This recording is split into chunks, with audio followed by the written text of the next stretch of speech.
find, no matter where you search. Miss your water. Going through my own man's pocket like he asked me to do. And I just happened to find your name. Whatever happened to these 20 black R&B and soul artists who disappeared from the music scene without a trace? One minute they were dominating the charts with their soulful sounds. The next, they vanished completely from the spotlight. From the heartbreaking story of Phyllis Hyman. I've had a lot of emotional ups and downs. As I said earlier, I have begun the process of recovery, so to speak. To the powerhouse vocals of Betty Wright that could shake a building. Tonight is the night. To the flamboyant disco energy of Thelma Houston. Don't leave me this way. These are 20 black R&B and soul artists who disappeared without a trace, leaving us with nothing but their incredible music and a whole lot of questions. Let's get into it, starting with Sylvester.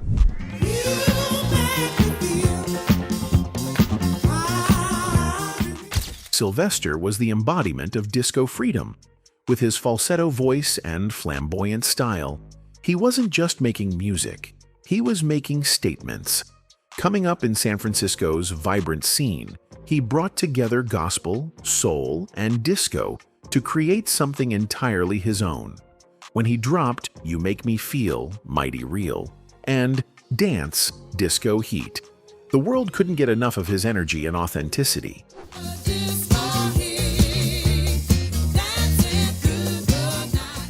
His albums were selling, his shows were packed, and his star was definitely on the rise. But as the 80s rolled on and disco fell out of fashion, the mainstream started to lose interest. The AIDS crisis was devastating the LGBTQ+ community, and Sylvester himself became an activist, using his platform to raise awareness. But behind the scenes, his own health was declining. By the late 80s, Sylvester had largely disappeared from the charts. He continued performing when he could, but his visibility kept shrinking. In 1988, he passed away from AIDS-related complications at just 41 years old, leaving behind a legacy that wouldn't be fully appreciated until years later. What could have been if his career had continued to flourish? While Sylvester's star dimmed too soon, another powerhouse was making soul shake with a voice that demanded respect. Betty Wright was a soul force of nature. But just clean up. Just clean up. Starting as a gospel singer when she was just a kid, Betty hit the scene with Clean Up Woman at 17 years old, and just like that, she was a star. Her voice was unmistakable, powerful, rich, and full of feeling.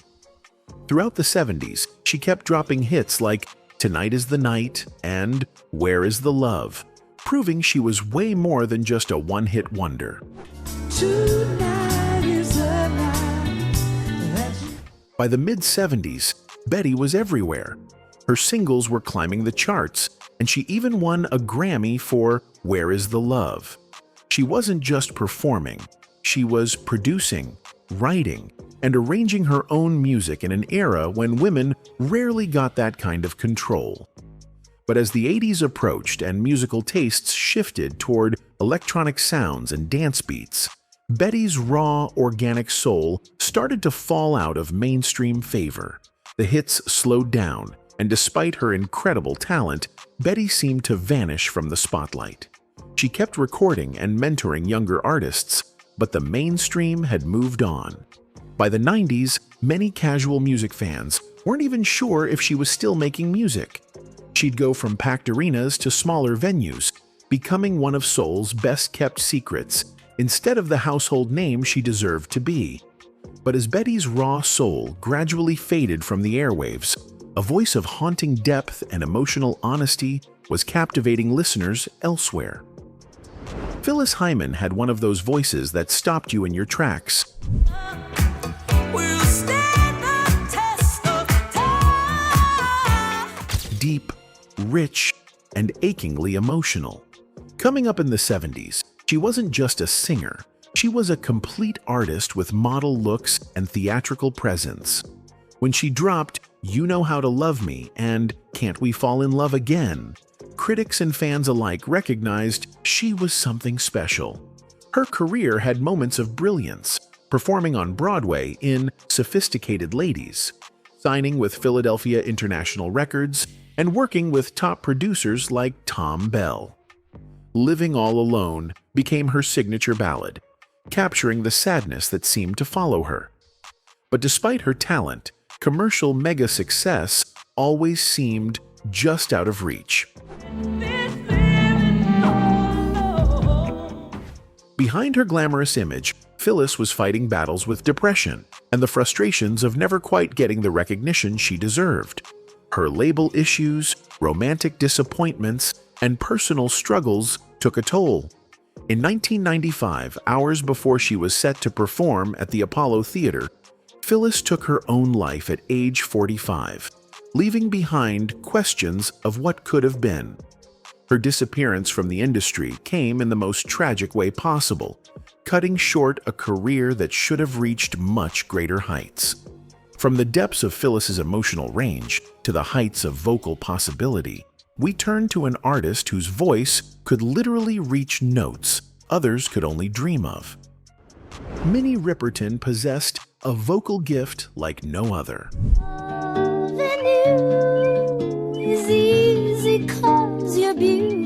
Her 5-octave range could soar to whistle notes that seemed almost supernatural.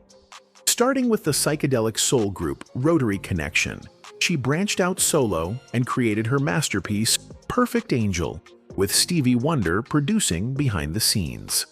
When Lovin' You hit the airwaves in 1975, that iconic high note made music history and shot her to international stardom.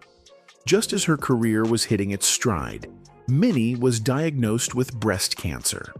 Rather than step back, she became one of the first celebrities to publicly discuss her diagnosis, even being appointed to the American Cancer Society. Through her illness, she continued recording and performing whenever possible, showing incredible determination.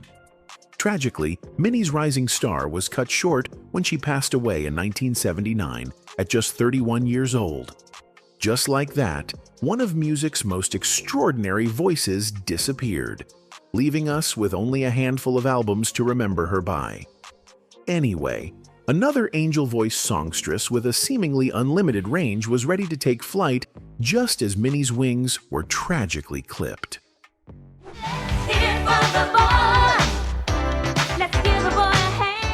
Deniece Williams had that special kind of voice, sweet, soaring, and capable of hitting notes that seemed to defy gravity. After singing backup for Stevie Wonder, she broke out solo in the mid-70s with Free, a song that showcased her incredible range and emotional delivery. But it was the 80s that really put her on the map, with mega hits like Let's Hear It for the Boy from the Footloose soundtrack and Too Much Too Little Too Late with Johnny Mathis. Her success seemed unstoppable. But as the 90s arrived, Deniece gradually disappeared from the mainstream. The industry was changing, with hip-hop and new jack swing taking over the airwaves. She turned more toward gospel music, winning Grammys in that category but losing visibility with mainstream audiences. Despite releasing albums through the 90s and early 2000s, many fans who grew up dancing to Let's Hear It for the Boy had no idea she was still recording. Her disappearance wasn't sudden, it was a slow fade from the spotlight, leaving many to wonder why such a remarkable talent wasn't still center stage. But while Deniece was asking us to hear it for the boy, another dynamic vocalist was begging us not to leave her this way. Don't leave me this way. Thelma Houston came crashing into disco history with Don't Leave Me This Way, a track so powerful it earned her a Grammy and became an anthem of the era. Her dynamic voice and stage presence made her a perfect disco diva, but Thelma was much more than that. She had the soul chops and versatility to handle any style thrown her way. At her peak, she was everywhere, performing at high-profile venues, appearing on TV, and selling out shows. Her energetic performances made her a fan favorite, and it seemed like she was positioned to have a long-lasting career at the top. She followed up with solid tracks like Saturday Night, Sunday Morning, showing she had staying power.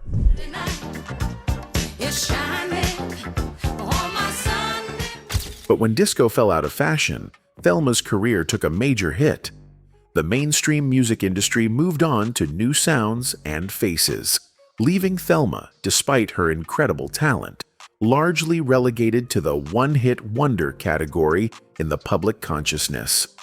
As disco's spotlight dimmed on Thelma, across town, a woman-to-woman conversation was being had that would make soul history. Shirley Brown burst onto the scene with Woman to Woman. I think we're gonna talk woman to woman right along with here, is that right? Can we talk girl to girl tonight? A raw, emotional monologue set to music that felt like eavesdropping on a private phone call. Going through my own man's pocket like he asked me to do. And I just happened to find your name. Released in 1974, the song shot to #1 on the R&B charts and crossed over to pop success. Her deep, soulful voice earned her comparisons to Aretha Franklin, and it seemed like soul music had found its next great diva. Her debut album for Stax Records was Solid Gold, showcasing her powerful vocals and emotional delivery. Critics loved her, fans were connecting with her honest approach, and her career looked promising. But timing wasn't on Shirley's side. Stax Records was heading toward bankruptcy just as she was getting started, leaving her without the support she needed to build on her early success. By the 80s, many casual music fans probably thought she was a one-hit wonder who stopped recording altogether. The truth was far different. She kept grinding in the shadows, becoming one of soul music's best-kept secrets rather than the household name her talent deserved. And while Shirley was pouring her heart out stateside, across the Atlantic, barriers were being broken by a smooth operator charting new territory. Kenny Lynch was a true pioneer. One of the first Black British artists to achieve mainstream success in the UK. In the early 60s, he broke barriers with hits like Up on the Roof and You Can Never Stop Me Loving You, bringing his smooth, sophisticated style to audiences who weren't used to seeing black artists on their TV screens. Let's go up on the roof. His talent went way beyond singing. Kenny wrote songs, acted in films and TV shows, and became a popular personality on British television. He even toured with the Beatles before they hit it big, and wrote songs that were covered by major artists. For a while, it seemed like there was nothing Kenny couldn't do, and his charismatic presence made him a favorite across the UK. But as musical trends shifted through the late 60s and 70s, Kenny's visibility in the charts began to wane. While he maintained a presence on television and in entertainment circles, his recording career gradually took a back seat. By the 80s and 90s, younger generations had little idea who Kenny Lynch was, despite his groundbreaking achievements. His disappearance from the music scene wasn't sudden. It was a gradual fade that left many international fans unaware of his pioneering role in breaking down racial barriers in British entertainment. From British barriers to Southern soul surrender, we find an artist whose journey would take her from juke joints to disco floors to gospel choirs. Candi Staton had one of those careers that kept reinventing itself.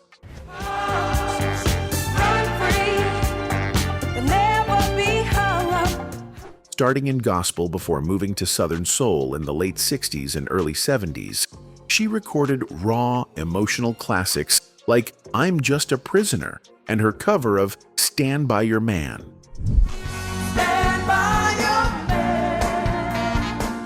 Her voice had that perfect mix of grit and vulnerability that made you feel every word she sang. When disco exploded, Candi adapted perfectly, dropping the monster hit Young Hearts Run Free in 1976. The song wasn't just a dance floor filler, it was an empowerment anthem with a message beneath the grooves. She followed that with another disco smash, Victim, proving she could thrive in the new era. By 1980, she had reinvented herself again with the hit Love on a Mountaintop. But as the 80s progressed, Candi seemed to disappear from mainstream view. Her remarkable voice and soulful delivery were still there, but they were being shared with a completely different audience, leaving many of her earlier fans wondering whatever happened to the voice behind Young Hearts Run Free. And as Candi's Young Hearts ran free, a baritone so powerful it could melt steel was turning off the lights and turning up the passion. Teddy Pendergrass had one of the most powerful, sensual voices in soul music.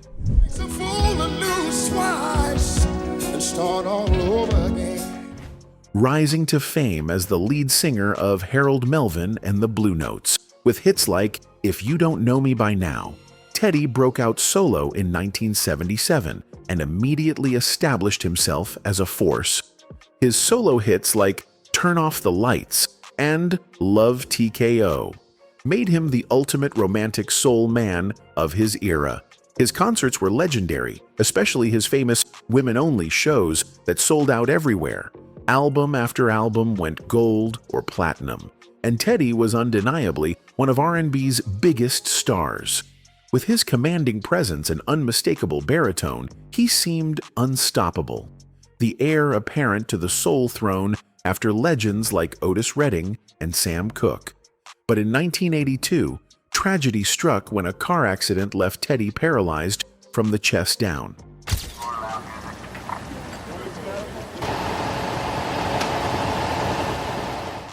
Just like that, one of soul's most dynamic performers was facing an entirely different reality. While he courageously returned to recording and even performing from his wheelchair, the momentum of his career had been irreversibly altered. Though he continued making music until the early 2000s, his visibility diminished dramatically from his pre-accident heights. His passing in 2010 reminded many fans just how much they'd missed him during those quieter years. From Teddy's sensual grooves to spiritual heights, we find an artist whose gratitude turned into one of R&B's most uplifting anthems. Alicia Myers brought something special to the early 80s R&B scene. With her warm, inviting voice and positive energy, she created music that lifted spirits. After singing with the group One Way, she broke out solo with her uplifting anthem, I Want to Thank You, a song that blended gospel fervor with dance floor grooves. The track became not just a hit, but a cultural touchstone that's still played at celebrations today. Her voice had that perfect combination of technical skill and emotional authenticity that connected with listeners. For a brief moment in the early 80s, it seemed like Alicia was positioned to become one of R&B's leading ladies. But as the mid-80s approached, Alicia's presence on the charts began to fade. Despite her undeniable talent, she didn't get the major label push that might have sustained her career at the top. By the end of the decade, she had largely disappeared from mainstream visibility, releasing music less frequently and for smaller labels. But while Alicia was giving thanks, another vocalist was lamenting a band of gold that couldn't buy real love. Freda Payne knocked the world out with Band of Gold in 1970. A song so catchy and heartbreaking, it shot to the top of charts worldwide. Her clear, expressive voice perfectly captured the song's emotion, making it an instant classic. She proved she was no one-hit wonder with follow-ups like Deeper and Deeper and the Vietnam War protest song Bring the Boys Home, showing she had range both vocally and thematically. Yet by the mid-70s, Freda's chart presence began to wane. The hits slowed down, and despite her continued recording and performing, mainstream attention shifted elsewhere. She diversified into acting and Broadway, showing her versatility, but to the general public, she increasingly became known only for Band of Gold. By the 80s and 90s, many assumed she had retired or left the business entirely, unaware that she continued performing and recording, just without the widespread visibility of her early 70s heyday. Anyway, from wedding rings to dance floors, we turned to a voice that had everybody dancing in the street before finding nowhere to run in a changing industry. During the 60s, Martha and the Vandellas were one of Motown's top acts,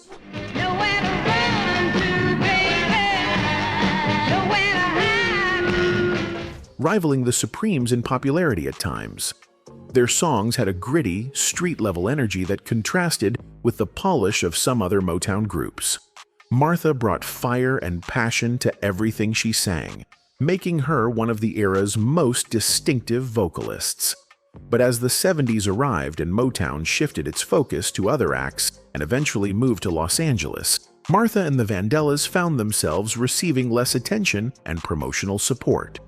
The group disbanded in 1972, and Martha's solo career never received the same push as her Motown years. Despite releasing several solo albums and continuing to perform, she gradually faded from mainstream visibility. By the 80s, while her classic hits remained radio staples, many younger music fans had no idea Martha was still actively performing. Her powerful voice had seemingly disappeared from the contemporary scene, even as her classic recordings continued to influence generation after generation. As Martha's Motown legacy faced new challenges, another Motown artist was breaking color barriers with a sound so authentic it defied categorization. Teena Marie broke all the rules.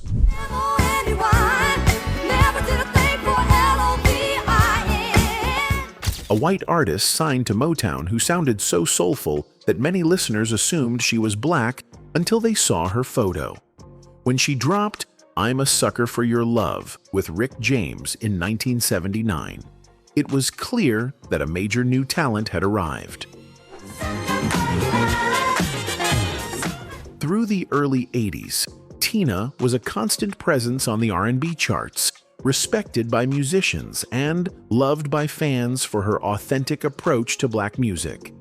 But despite her immense talent, Teena never quite achieved the superstar status her abilities warranted. Label issues and industry politics hampered her momentum at critical points in her career. By the 90s, her mainstream visibility had significantly decreased, though she maintained a devoted fan base. She continued making quality music, but received less promotion and airplay. Her sudden passing in 2010 at just 54 shocked fans and reminded many that this incredible talent had been creating remarkable music all along, just below the radar of mainstream attention. From Teena's boundary-breaking artistry to another soul survivor whose raw, raspy truth-telling wrote the soundtrack for an era. Bobby Womack was soul music royalty.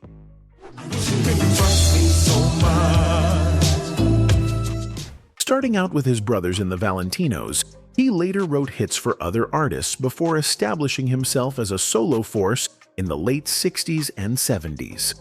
His raspy, emotional voice brought an unmatched feeling to classics like That's the Way I Feel About Cha, Woman's Gotta Have It, and Across 110th Street.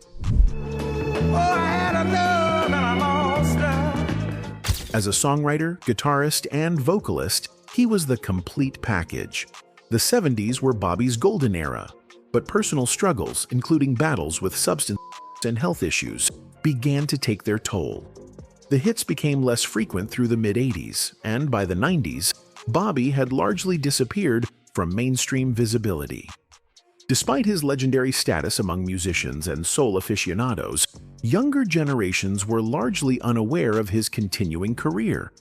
He experienced a brief renaissance with his final album, The Bravest Man in the Universe, in 2012, but passed away in 2014, leaving behind a legacy that never received the full recognition it deserved during much of his later life.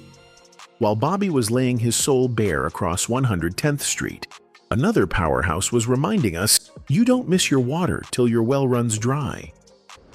William Bell was one of the architects of the Stax Records sound. You don't miss your water. Bringing his smooth, sophisticated vocals to classics like You Don't Miss Your Water and Private Number. As one of the label's first stars, he helped establish the blueprint for Southern soul music. His compositions were covered by artists ranging from Otis Redding to Cream, showing the universal appeal of his songwriting. But despite his foundational role at Stax and his undeniable talent, William never quite achieved the widespread fame of some of his label mates. As Stax faced financial troubles in the mid-70s and eventually closed, Williams' visibility in the mainstream diminished significantly. Though he continued to record and perform, releasing albums on smaller labels through the 80s and beyond, he essentially disappeared from the consciousness of casual music fans. His 2016 comeback album, This Is Where I Live, was a powerful reminder of what the music world had been missing during his decades of relative obscurity. From Williams' foundational soul to a voice so smooth it could make velvet jealous. Lou Rawls possessed one of the most distinctive voices in music. Never mind. No matter where you sit. A silky, refined baritone that could make anything sound sophisticated. Rising to prominence in the mid-60s with jazz and blues-influenced material, Lou really hit his commercial stride in the mid-70s with the masterful You'll Never Find Another Love Like Mine, a perfect blend of soul and disco that topped the charts and made him a global star. His career was remarkable for its versatility. Lou could handle everything from jazz standards to funk workouts, always bringing his unmistakable vocal polish. But as the 80s progressed and R&B moved toward a younger, more electronic sound, Lou's classic approach began to fall out of favor with commercial radio. Though he continued to release albums regularly into the 90s and beyond, his mainstream visibility gradually diminished. By the time of his passing in 2006, many younger listeners knew his voice primarily from the Budweiser commercials he narrated or his charity work, unaware of his rich musical legacy and the fact that he had continued recording almost until the end. While Lou was telling us we'd never find another love, a Duke was proving he could adapt his royal sound through changing musical eras. Gene Chandler exploded onto the scene in 1962 with Duke of Earl. Nothing can stop a Duke of Earl. A doo-wop classic so popular that it earned him the title and cape he'd wear on stage for years to come. But unlike many early 60s artists who couldn't adapt to changing times, Gene successfully navigated the transitions in black music. At his peak, Gene showed remarkable versatility. He could handle upbeat dance numbers and emotional ballads with equal skill, always bringing his distinctive vocal style. Beyond singing, he moved into production and label ownership, demonstrating business acumen alongside his artistic talents. When disco arrived, he adapted again with the hit Tomorrow I May Not Feel the Same, proving his ability to evolve with the times. But as the 80s arrived with its new wave and electronic sounds, Gene's visibility began to fade. Despite his proven ability to adapt to changing musical trends, he received less attention and airplay as the decade progressed. He continued performing, particularly on the oldies circuit, but mainstream audiences increasingly knew him only for Duke of Earl, if at all.